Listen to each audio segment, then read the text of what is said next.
இந்தியாவில் பெண்கள் தங்களுடைய உரிமைக்காக போராடி கொண்டிருந்த அந்த காலத்துல பிரிட்டிஷையே திரும்பி பார்க்க வைத்த பெண்மணி தான் இவங்க. இந்த ஸ்டோரியை ஃபுல்லா பாருங்க. 10 days 10 குட்டி ஸ்டோரி பார்ட் 1 day 2. அப்படியே என்னுடைய பேஜை ஃபாலோ பண்ணிக்கங்க. 1929 மைசூர்ல தான் இவங்க பிறக்கிறாங்க. இவங்களுடைய தந்தை ஒரு சர்க்கஸ் மியூசிஷியன்.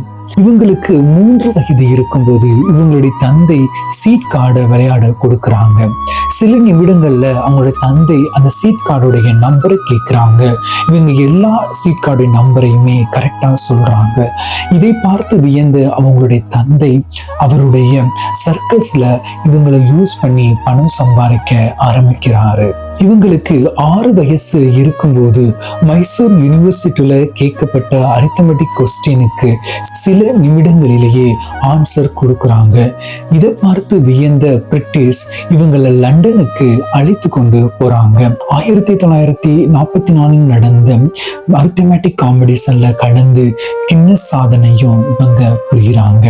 அதுல இருந்து இவங்க ஹியூமன் கம்ப்யூட்டர்னு அழைக்கப்படுகிறாங்க. இவங்க நிறைய கண்ட்ரிக்கு டிராவல் பண்றாங்க. அமெரிக்கால ஹார்வர்ட் யூனிவர்சிட்டியில இவங்களுடைய அரித்மெட்டிக் டிஜிட்டல் பவரை பார்த்து வியந்து போறாங்க.